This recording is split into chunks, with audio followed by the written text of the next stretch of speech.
G'day guys, it's Dan from Certified Energy Solutions and we're here with Ben from Westinghouse. Howdy. There we go. So tell us a bit about Westinghouse. It's supposed to start off with, mate, a bit about the company. Yeah, look, the name's obviously very synonymous with the white goods and electrical products. It is essentially the same name but a different division. So yeah, basically been around for a very long time. Mr. Westinghouse himself was one of the early pioneers of power generation in the 1800s. But yeah, we have a lot to do. Glencoe, our company, is the distributors in Australia for the products. We have a lot to do with the R&D, the development of new models and things like that ourselves, based in Brisbane. Fully supported as far as warranty, the product itself, spare parts, and backup product service. Full ecosystem for that division. Absolutely. That's brilliant. I mean, obviously, Ben looks after us quite well. We've gone through massive trials with his product, just ensuring its capability with sensitive technology like off-grid and hybrid systems, and we've found these have been absolutely flawless. Obviously, the biggest benefit with these ones here, because traditionally a lot of people went diesel for off-grid in the past. Now the problem with diesel is, unless you had a massive budget to get a water-cooled, $15,000 single-phase generator, everything else is going to be air-cooled, single cylinder. It's going to be noisy, loud. It's going to be a bit of a nuisance on site if it ever does need to run. Whereas these things are almost whisper quiet. You can have a conversation next to them, which is brilliant. The other thing we've found as well, this is the inverter range, so it actually puts out a really clean power source. So it won't throw the off-grid or hybrid system out of whack, and it just simply works. And we can even wire it up on auto start, so it's hands-free integration. So we've got our inputs on the actual system itself, the hardwired in, as per the Australian standards. So what are the features of our control panel here? Basically, mate, everything, all the bells and whistles are here. So as you pointed out, it's the auto start function on this particular model.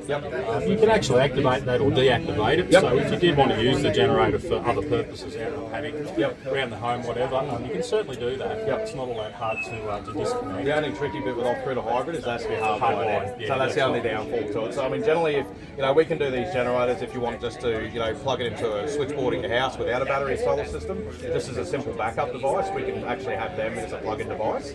But when you're actually integrating auto start or off-grid or hybrid, it has to be hardwired in for Australian standards. So it means this system simply becomes a backup device for your off-grid or battery solution. So from left to right, we've got a 32 amp weatherproof outlet, standard 15 amp outlet, so you can just use that as each you will. Caravan? You've got the caravan sort of the old school cigarette light socket, which you could use for your low voltage fridges and that without annoying your other outlets. It's just your normal DC on and off. We have a reset button on these, which is pretty important. If it does go into an overload situation, obviously figure out what's happened. You can reset it by purely just clicking the switch, which you don't have to stop, start, do that sort of thing. One really good thing we've got on these newer models is actually an input charger. So basically, obviously, these are electric start. Incorporate the battery.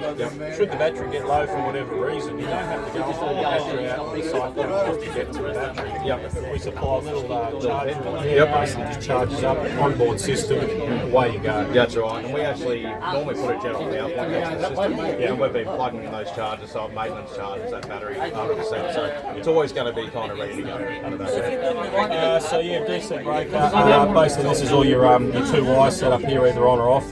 We have an eco switch, which basically up and down the RPM should you have a higher load requirement. Just keeps the engine at a higher RPM if required. It'll do that as needed as all inverters will do. They sit at a minimum RPM, ramp up the load to the load. So if you're using a power tool and it's kind of going up and down, and you can basically flick that switch, raise that RPM, it's like an idle up, and then they'll just keep that power supply high, so it's less jumpy. Just an economy thing. So we've got a full digital readout, which basically has all your outputs as far as your voltages, your frequencies, your wattage, etc. We also have a fuel gauge on here, so you know exactly where you're at. That's cool. Very handy to have. I haven't seen a digital fuel gauge on a generator. No, it's something, and it's actually you can actually do it via the button, or it does actually have the actual gauge itself. Little button to toggle through. Go through your different modes. Stop, start, of course, when you're in live, that's basically your main switch. Hit the main button and away she'll go. I mean, we can fire up now and you can probably hear, I mean, we're at the showgrounds at the moment, but there's speakers and a lot of noise, but you'll hear this thing when he fires it up, how quiet it is. You can actually have a conversation next to it. So go for it, mate. Go for it. So fuel on, she's in ready to go mode. We've got the fuel tap breather at the top, which you must open, otherwise it'll vacuum the fuel. The yellow one. It's just a matter of pushing the button. A few seconds, generally. There you go. So as you can hear, like if you had a diesel, we would literally, you'd see the strain in our throat trying to talk over it. So really, really whisper quiet, especially good for like built up residential areas.